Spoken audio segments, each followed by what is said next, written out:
Good evening, everybody, and thank you so much for joining tonight. My name is Mark Ra. I am a member of the Zone 7 committee, and collectively, we wanted to put together this live stream or webinar or whatever you want to call it, essentially so that we could run through some of the challenges that we see a lot of people facing when wanting to enter a race. And this ranges from misconceptions about race day, whether it be nerves about what to expect, not knowing what to do on race day, not knowing how to prepare for race day. And it also includes things like how to register on MSA for a temporary license or permanent license, or how to enter the actual race. So the purpose of tonight is I'm going to go through all of this with you guys.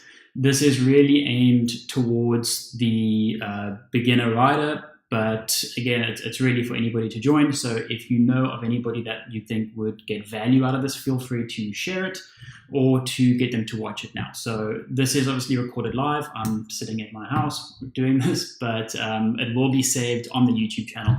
So you guys will be able to access this for later on and for future races as well. So what I'm going to do is I'm going to start by sharing my screen with you guys, and then you will be able to see what I'm going to be doing here.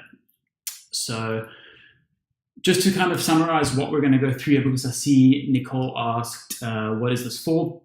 Nicole, what we're going to be doing is we're going to be going through a couple of topics here. The first is how to register with MSA to get an actual license to race on Saturday or on any of the Zone 7 races. How to enter the actual race. We're going to go through the flag system. To answer your question, you can race if you're a kid, absolutely. There are classes for that, there are bikes for that. We're going to go through what the different flags and race day mean, because they can be confusing if you're not used to them. We're going to go through some basic bike prep for Saturday. So like, what do you need to do to get your bike ready for Saturday? What to pack, what kit, how the actual structure of race day works, and some things you can expect, some basic rules that maybe aren't as obvious to a first timer, but obviously as you start this process, it'll become pretty clear. So what I'm going to do is I'm going to start with the MSA registration process. So in order to race at Zone 7, you need to get a racing license from Motorsport South Africa. There are two ways you can do this. You can either get an annual license, which allows you to race for the entire year. Oftentimes that's slightly more expensive. And if you want to race some of the nationals, the races in other provinces, you'll need a specific type of license for that. However, MSA, Motorsport South Africa, does have a social license, which allows you to race in the beginner class, the support class, and it's literally a day license that is really affordable, and it doesn't mean that you don't have to go and race nationals or compete in the pro class or anything like that. So the way that you do this is you go to motorsport.co.za, and you'll see that there is a MSA online link over here. So if I click on that, it's going to take me to the MSA online dashboard. It might take you to the login screen or the register screen, so that you might see this first. If you haven't already done this, you would click on the register button, and you put in your name, surname, passport or ID number, and you choose a password, and you register. If you've already registered, you will get sent your login email address or ID number and password, and you can just log in with this. There's no fee to actually register or anything like that. So when you do log in, you're going to be presented with your MSA online dashboard. And this is where you purchase or set up your license. So I'm not going to go through the process of doing a full-on national license. I've already got that here somewhere, so it might look slightly different. But ultimately, you would go through, if you wanted to create a license, you would click on the left-hand tab over here, you would say purchase, and this is where you can build your license. And you'll see that the first step here is to choose a speciality license, to select whether it's a speciality license or not. So is it for one event, meaning is it just going to be for this one race, or do you want to do it for the whole year? So if you just want to get a social license for the beginner class, you say, yes, this is for a speciality license. You choose your event, and you'll see that there is the Zone 7 Speed Spot 3rd to 4th of June race over here. I'm going to select that as the race. Yes, I've selected the right license. The type is going to be motorcycle. The status is going to be social. So if you want to begin or enter the junior class or the beginner or support classes, you would choose social. And then your category would be social motocross. License is social motocross again, one event, and then you click on next. Insurance, you can choose to add insurance, which covers you for up to 50,000 Rand, this one, or you can choose no insurance. Obviously, if you choose the insurance one, I think you have to pay a slightly higher fee. But if you just want to get if you're already covered through medical aid and whatever, you can just say no insurance and then say next. And you'll see here, it then gives you the information, license information, it's 135 Rand. And then you would go through to the payment of it. Once you pay for this, you get redirected straight back, and your racing license is presented to you in a PDF document with a license number. That is your racing license for the day, and that racing license is your license number for the day. So when you actually enter the race from the Zone 7 website, it's going to ask you for what that license number is. So this is the first step that you need to do. You need to do the MSA license so you can actually enter the race. It's a little bit of admin, but you saw it took me 2 minutes to put in this information. It was really pretty quick. It wasn't that complicated. And then you're good to race. You can come on the day and have a fantastic time. Then what you're going to do is you're going to come to the Zone 7 website, and you'll see there's a nice big poster here which says 4th of June, MSA Cup event. You can click on that, or you can highlight the Moto X menu option and go to Moto X Racing entry form. So when you do this, it's going to take you to the actual page where the entry form is, and it's going to ask you for a bit of information. So it's going to show you where you can see the supplementary regulations. This gives you some regulations for race day. It is important to go through this. But we will cover a lot of the basics in this live stream as well of what you need to know for race day. But it's good to just download, have a look through it. It shows you who the medical providers are for the day. It shows you who all the people you need to know on race day. If you've got any questions, this is what you would download just to get that information. And you'll see there's a big link here that says click here to enter race. When you do that, it takes you to the actual entry form.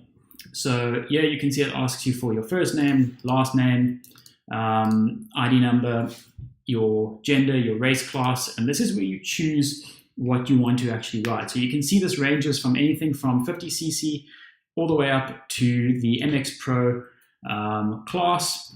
If you are on the social MSA license, then you would choose the beginners weekend riders or MX support class. So at the last round, we had a lot of MX support riders, and we had a really nice group of the MX beginners weekend riders. The difference between the two is the MX beginners and weekend riders are that class is designed specifically for the riders that are riding just in the weekend. Maybe they're getting started, they're not comfortable during the jumps. So this class is specifically for them. It is very much a yellow flag race, meaning that there's no jumping allowed. If there's someone in front of you and you feel comfortable with the jump, you're not allowed to do the jump.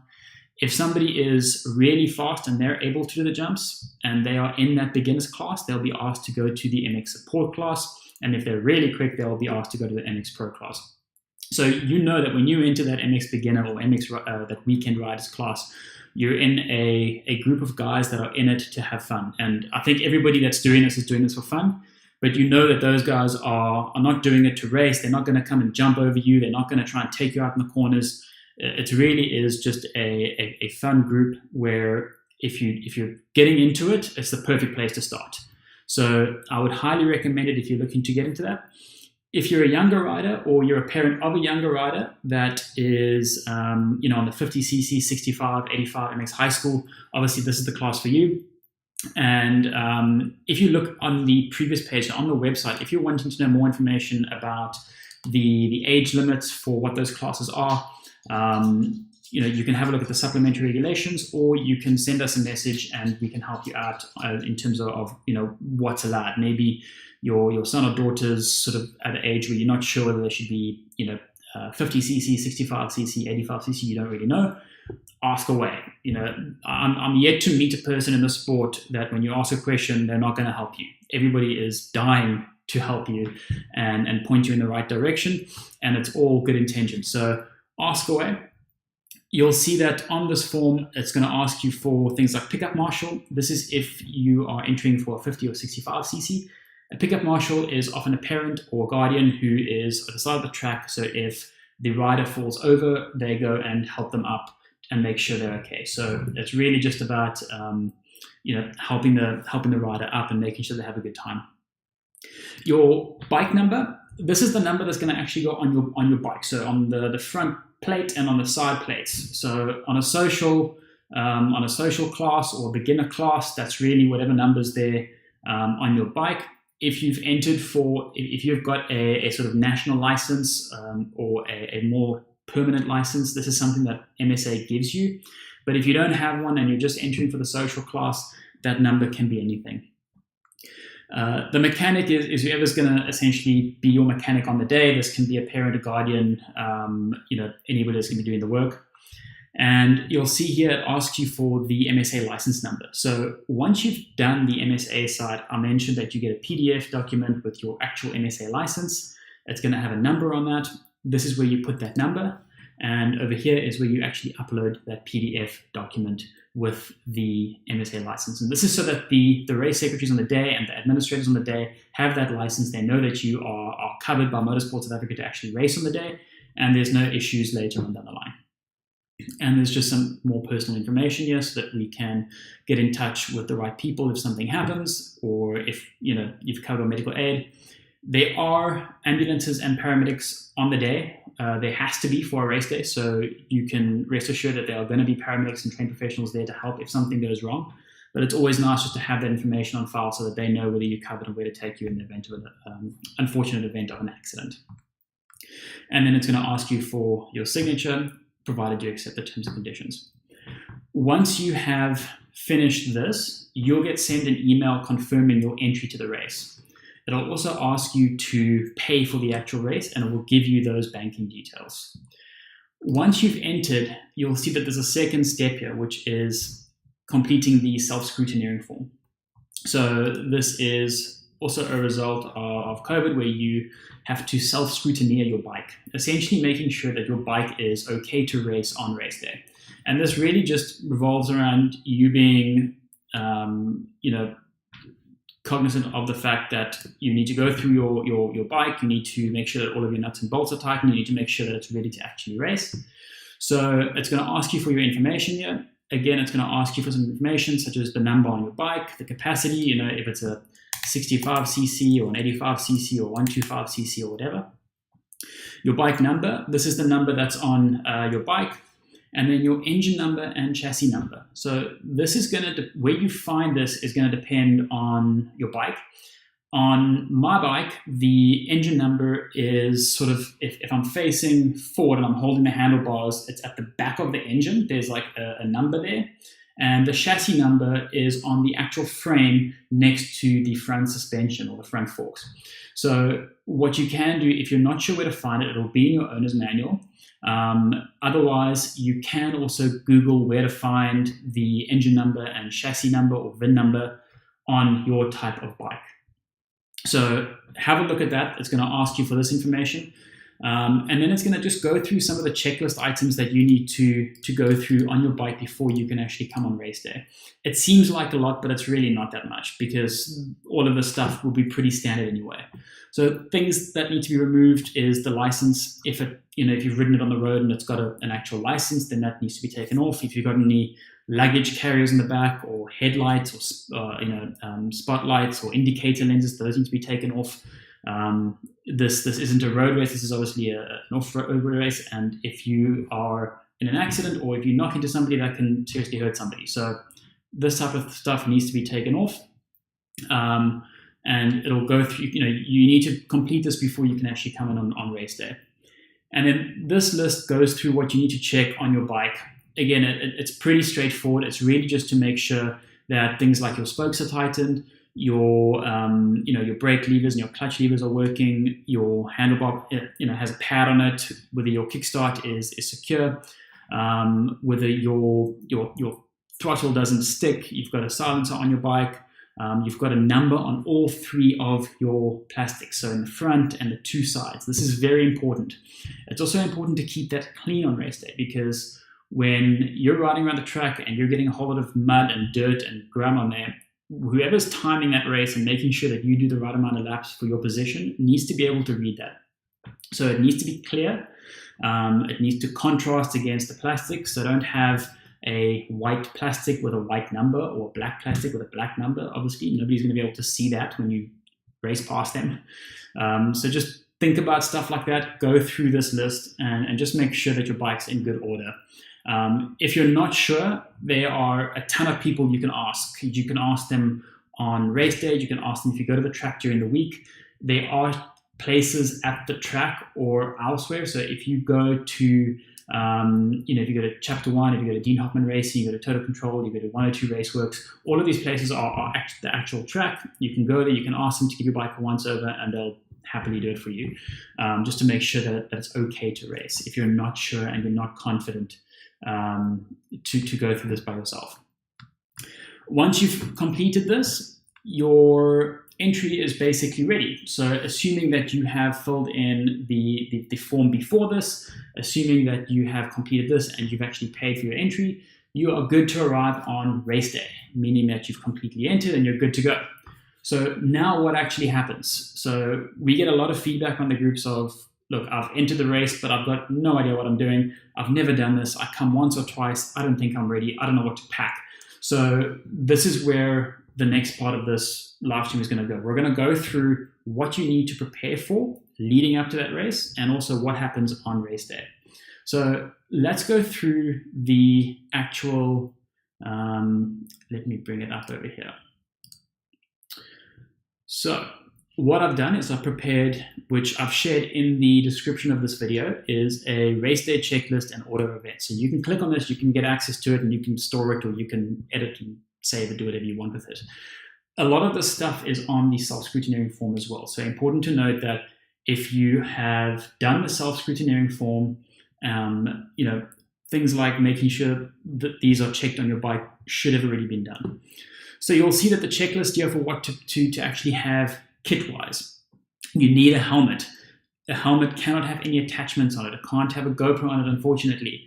It can't have anything that's going to hinder the natural movement of your head or the helmet. You need to have goggles, tear-offs. Optionally, if you've got tear-offs, that's great. They're not a requirement, but they're useful, especially if it's a bit muddy. A neck brace, your chest protector. If you or your young child is racing, a chest protector is mandatory, especially for the 50 cc's and lower cc bikes, 65 cc's. It's very important. A cloth to wipe your goggles and helmet. This is very important for between the different races. So imagine you go out and you do a heat or you do a race and you're now full of mud, or you're full of dirt, and your goggles are all dirty. The first thing you're going to want to do is just clean that up for the next race. If you don't have a spare set of kit, use that cloth, wipe it off, and just make sure you bring it with you on race day. Your race jersey, your top, your gloves, pants, socks. I wear long socks because they're just more comfortable underneath the boots and the knee pads, but it really depends on what you're more comfortable with. Knee braces and guards if you wear them, and boots. So obviously all very important. This is the type of stuff you should have packed before race day. I like to pack Friday latest. I get everything packed. It's in the car, so I can leave early Saturday morning. I don't have to sit and worry, have I packed my helmet? Have I forgotten my goggles? The sooner you can do this, the less there is to really worry about. On your bike, Again, this is just a really basic checklist. This isn't meant to replace the self-scrutineering form. This is really just for your benefit to kind of give you that mental checklist that, hey, I've done all of this and it's complete. So run through things like, are all bolts tightened? Is your chain tension, has it been checked? These are things that if you're not familiar with, ask somebody at the track to help you with. There is, again, like I said, anybody is going to help you if you just ask to say, look, be honest, say, look, I don't know how to check my chain tension. I think it's a little bit loose. Someone will guarantee come and check and help you out with it. I promise you they will. Make sure that your kill switch works, your throttle doesn't stick, your brake and clutches work properly, your bike has fuel and oil. Make sure that you've checked your tire pressure.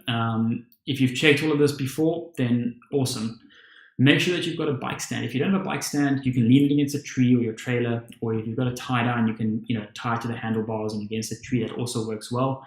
But I can't tell you the number of times I've gone to the track and I've forgotten my bike stand, and it seems like such a stupid thing, but it happens. So tick it off, get it done, so you don't have to worry on race day. For the actual pit, so the pit is an area at the track where you set up for the day. So imagine you arrive at the track super early on, you go and find a parking spot. If you haven't reserved a pit, you find an available spot and you unload your bike and you set up. That is your pit area. So things that I like to take with are your chairs for yourself, friends and family, fold out table if you want to put some stuff on there. If you want to put your helmet down or whatever after a race, it's nice and convenient. Something to eat and drink. Zone 7 has a fully licensed restaurant and bar, so there's always going to be stuff to go grab to eat. There's also food vendors on the day, so you're not going to be short of that, but if you want anything specific, you can always bring it with, just if you want something that's super specific that works for you on a race day. Fire extinguisher, super important to have that, so that if something happens, you've got a fire extinguisher there. An environmental mat, so this is just some sort of carpet or mat that's, if you spill fuel, it's not going to go onto the vegetation or not going to run down onto the actual pit area for the next person, that it actually sits on something that's going to absorb it and just protect it a little bit. Rags to clean up petrol and oil. It happens, you're busy changing your fuel, you're busy putting some oil in the bike and something spills, just bring a couple of rags just to clean it up. It makes a big difference. And then if you've got some sort of gazebo and umbrella, you can see I put that twice here. Obviously, I'm very passionate about it, but that's obviously an error. But it's not a requirement. It's more of a nice to have. So if you don't have one, so be it. It'll still be fine. There's plenty of shade at the track. And if your friends and family are going to come with, the restaurant upstairs has a ton of covering, and it makes for a great viewing point as well. And then some optional extras: sunscreen, a change of clothes, first aid kit, a towel, and some cash. Just things to bring with in case. First aid kit is really just as a precaution. Like I said, there are obviously ambulances and paramedics there on the day, so you don't have to worry about anything, but just something if you want to bring it with. So the race schedule for the day, this is normally released prior to the actual race, but this is a sort of standard format of what you can expect. So you can expect that at 5:30, the gates are going to open to the track, meaning that you can actually come in and you can start getting your bike ready, you can unload, you can get your pit area ready, so that by the time 7:30 comes around, when it's riders briefing, you are ready to go. You don't have to sit and still unload your car, you're not late. I like to get there a little bit early. It really, early is relative, so get there at a time that you feel gives you enough time to get everything unpacked, unloaded. If you've got an opportunity to walk the track, I'd recommend it. It's always nice to kind of settle the nerves on race day. So you get there nice and early, you unload your bike, you get everything sorted, you take a walk around the track, you see if there's anything new that maybe they've added or if anything looks a little bit strange. It just kind of, levels you for the race day, because race day nerves are a thing. And when you start to work yourself up and you start to think of what if they've changed something on the track, what if my bike doesn't have fuel, what if I haven't warmed up enough, what if I haven't practiced, you start to make mistakes. So take a breath, get there nice and early, and give yourself the time that you need. At 7:30, we have what's called riders briefing. Riders briefing is the chance for the race organizer to brief the riders about some of the regulations for the day, the order of events, any important information that the riders should know. This is normally done over the loudspeaker, so you should keep an ear out for it. It's always good to hear the rider's briefing because there's always some information that maybe you don't know, and it's important for things like practice, or maybe they talk about a new section of the track, whatever. Practice normally starts at around 8 o'clock. This is Cape Town time, so take all of this with a pinch of salt, but obviously there's some sort of structure here. Practice starts at around 8 o'clock. Within each class, there is a set duration of practice laps that are given. So prior to race day, normally a couple days before, there'll be a program that'll get released over the WhatsApp groups, and this will show you the order of classes. So normally it's something along the lines of 65cc, 85cc, 125 high school, MX support, beginners, pros, enduro, quads, something along those lines. And that is the order that practice and racing goes in. So if your class practices first, let's say, for example, it is 85cc or MX beginners that start first, you will go to the start grid and you will go over the start. So you'll start in front of the start line, you'll line up, and you will wait for the start marshal. He's got a green flag, you can't miss him. He'll be the one standing in front of you. He will set you off for your practice one person at a time. The first lap of practice is a yellow flag, and I'll go over the flags now. But a yellow flag means there's no racing, there's no jumping. The purpose of the yellow flag and the practice is to practice. You don't want to go and win practice. Nobody cares about winning practice. So take your time, go slowly, familiarize yourself with the track. Okay? It's important to just take it easy and use the laps that you get. Normally it's around 10 minutes, which equates, it depends for you, but you'll get a couple laps in, which will give you a nice opportunity to sort of get a feel for the track on how it is on that day. So use it, and once your practice is done, you go and get ready. You go back to your pit, relax, and wait for your first racing heats to start. Once everybody's given the opportunity to run through their practice, then the racing will start. So that's scheduled to start at around 10 o'clock. 10 o'clock, we will start with the same order that practice happened. So again, if beginner weekend riders are first, your race will be first. It doesn't really matter because every class has 3 heats, and a heat is a race. So you will have 3 heats of around 10 minutes plus a lap, or 12 minutes plus a lap, or 8 minutes plus a lap. The duration of your races or your heats will be on the race program, and it's going to vary depending on what class you're in. So some of the pro guys, they'll go for a bit longer because they're super fit and they need a chance to maybe race a bit more. But something like the supporter beginner class, that's around 10 minutes plus a lap, 8 minutes plus a lap, and that gives you plenty of opportunity to have fun on the day and do some nice racing that's safe and everybody enjoys it. So after your first heat or race is finished, you go back to your pit and you wait for everybody else to finish their heats, and then we start again. So each class has 3 heats, 3 races of the same duration. Once those 3 heats are finished, racing for the day is done. They take the positions based on points, and the top 3 of each class essentially becomes your podium for that class. And then once that's finished, which is around 4 o'clock, we have prize giving. Always an awesome time. There are a ton of prizes and prize money.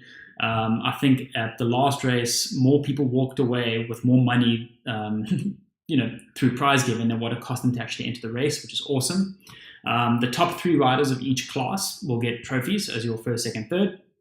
And then there's also spot prizes, lucky draws, and whole shot awards, most improved rider, etc. And there's cash to be won. So I think for this race, we're sitting on about 24,000 Rand in cash to be given away as prizes. Guys, it's going to be awesome. So anybody that was at the last race will tell you it was such a joy. Prize giving was amazing, and there's the bar and restaurant there to grab something to eat afterwards or grab a drink now that the day is finished. On the point of prize giving, I did want to mention that obviously with this being a race, during the day, you're not permitted to have alcohol in your pits. It is important. There are other people riding with you. this is a family sport as much as individual people ride. This is a family sport. They're kids. Nobody wants to have the other person have a bit too much to drink, then go and race. It's not permitted. This isn't something that anybody's going to go and police, but we're all grown-ups, and I think we can wait until prize giving, until the racing's over, to have a good time. So this is the order of the day. Again, the link to this is in the description of the video. You can go and download it. So if you want to have a look at it, feel free. And then I said I'd go through the flags of the day. So this can be quite confusing if you're not used to racing, or you haven't raced before and then somebody's waving a flag and you don't know what the hell it means. This is useful to kind of watch.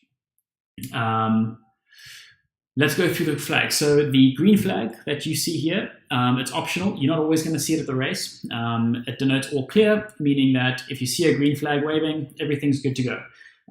You will see this at the start. So when you're lining up to start, you'll see the start marshal who's got his green flag. He's going to point to everybody to make sure he's got your attention. And then he's going to point to a board, a 15-second board. Somebody's going to hold up a board that says 15 seconds. That normally means that there's about 15 seconds until the gate drops and the race starts. Then they're going to turn it around. It's going to show 5 at the back of it. And that shows you that the gate's about to drop, so get ready. So that's when you'll see the green flag more often than not. A red flag is meant to inform all competitors that the practice or race has been stopped, and they must proceed to the pits or start line exercising extreme caution. Usually it means that there's been some sort of accident that prevents the race from carrying on, so keep an eye out for it. If you see the red flag, stop racing immediately, proceed with extreme caution, no jumping whatsoever, no overtaking. Go to the start, go back to the start.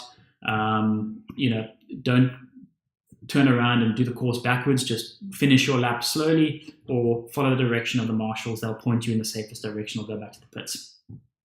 The yellow flag is a big one. So this is the one that you will see often, and this is often the one that you're going to see on all of the jumps and a lot of key positions on the track. And this normally indicates danger. There's been maybe somebody's had a fall. Maybe somebody has fallen on the track that maybe you can't see because there's a jump in your way. You'll see them waving a yellow flag. If you see the yellow flag, you are not allowed to jump. No jumping whatsoever. No jumping, no racing, no passing. Don't do it. Yellow flag means slow down, roll over the jumps until you've passed the accident or the person who's fallen, and you see there's no more yellow flags. You can carry on racing. It may be that by the time you have done another lap, that yellow flag is still there. So be aware of it. Sometimes there's a yellow flag after the whole race. Maybe somebody's had a fall and they're on the track and they don't want to move them until it's dangerous. If that yellow flag is going, don't jump, don't pass, don't do anything. The first lap of practice, all practice classes, is a yellow flag lap, meaning that on the first lap of practice, nobody jumps, nobody passes, nobody races. Something to bear in mind if you see this flag. The blue flag, it's not something that I doubt you'll see it on race day here, but it normally means that if you see the blue flag, that somebody's coming around to lap you, so just be cautious. Maybe just hold your line, don't make any sudden movements, don't try to race the guy that's trying to pass you if they are lapping you. The black flag is not the one you want to see. It means that if you see a black flag waved or pointed at you, it means that you have been disqualified, or you need to basically stop immediately and you need to go see the clerk of the course. You need to go chat to that person who's waving that flag and find out why you were black flagged or why you were suspended. The white flag, if you see this waving, sometimes you'll see it with a yellow flag. It means that medical personnel or the paramedics on the track, or they are trying to flag a paramedic to come and assist. So if you see that maybe somebody's had a bit of a bad fall, you'll see them wave the white flag. Race day is meant to be fun for everybody, but the reality is that there is racing, it is motorsport, you're dealing with bikes that are heavy and fast, accidents happen, so just be aware of the fact that maybe a fellow rider has had a fall, and I'm sure that if it were you, you would appreciate anybody riding past you to have a bit of respect and just obey the rules. Don't jump, don't come flying past the guy, take it easy. The idea here is to have safety first and not have anybody get seriously hurt. The checkered flag is when the race has been finished. So I said earlier that the heats are set on duration, meaning that they will normally last a set duration. You will see when you have done the durated time. So let's say the race is 10 minutes plus a lap. You've done your 10 minutes. You will see the person hold up a 1 lap board. That means you have 1 lap left to go. That is your last lap. And once you finish that lap, you'll see the checkered flag. Checkered flag means the race is finished. The moment you pass that checkered flag, you'll go over the finish jump. You don't have to jump it, just not everybody does on the last lap, so just be aware of that. And you'll go off the course and back to your pit. So that's what the checkered flag means, that the race has finished. I've gone through things like what to pack on race day, what kit to pack for race day, how race day works, some rules for the race day. I know I did touch on them before, but I would go through the supplementary regulations as well, which is available on this page over here. So if you go to the Zone 7 website and you click on the MX entry form, there is a link to download the supplementary regulations, which is it's gonna open up this PDF document, have a read through it. It's pretty straightforward, but it just gives you some really good information about things that you need to know. I would say a vital point here is we see so many newcomers to the sport, and it is intimidating. It's, you don't know what to do. You see the guys go and jump. You see the guys go and do these crazy whips over jumps, and you think to yourself, I'm never going to want to do this. This is crazy. Ask people. Ask what racing is really like. Enter some of the support or the beginner class where it's designed for guys that are just there to have fun. It really is a jewel. Anybody that was there last time, I'll tell you, it was a complete blast. So really a lot of fun. And if you're unsure about stuff like what to actually bring on race day, if you've got any questions about your bike, you can do one of two things. You can either go to your closest bike shop. You can, at the track, there are bike shops and coaches there as well. So you can chat to somebody like, you can go to Chapter 1 Racing, you can go to Dean Hoffman Racing, go to Total Control, you can chat to Dylan from 102 Raceworks, you can go to Ace Race Shop. They all have the ability to firstly help you out, which is what everybody in the sport wants to do. And secondly, they'll be able to guide you as well. So I know if you need anything for actual race day, if you need anything for your bike, chat to these guys. I know that Ace Race Shop is having 10% discount on anything if you're racing this Saturday. They got discounts on tires, but chat to any of the guys that you're comfortable with. Give them a call, ask questions. And if you're unsure about something on race day, don't be afraid to ask. Something I didn't mention, and again, this is, apologies for that. Let's go and have a look here. So when you get to the track after it opens, you are going to want to go to the race office and sign in. And you're going to get a band that fits around your arm. This is so that when you go to the start line, they see this band, that you haven't just rocked up and decided to race, that you actually have signed the disclaimers, the waiver, you actually have had a license, you've checked in, everything like that. So keep an eye out for that. The moment you rock up on race day, make sure you make a plan to get to the office so that you can just sign in and get that race band. And again, if you have any questions, feel free to ask. I see that there were some questions here, which I see that Jeff has answered as well. I see.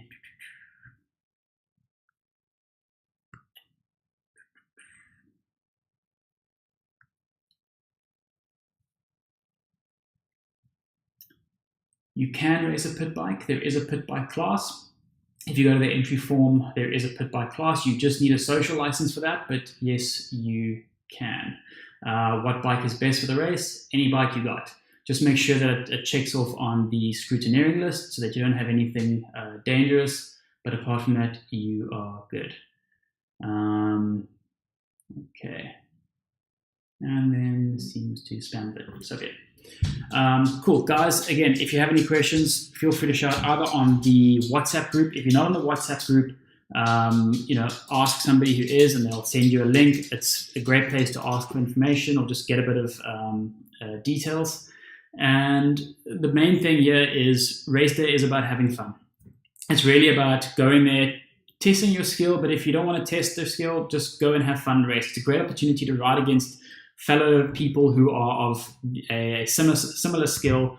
You have an awesome time with it, and then you have a nice prize giving and a bit of a drink or a meal with the guys afterwards. Always a good time. So thank you so much for joining, everybody. Again, really looking forward to Saturday. Can't wait for it. And I'll see you guys there.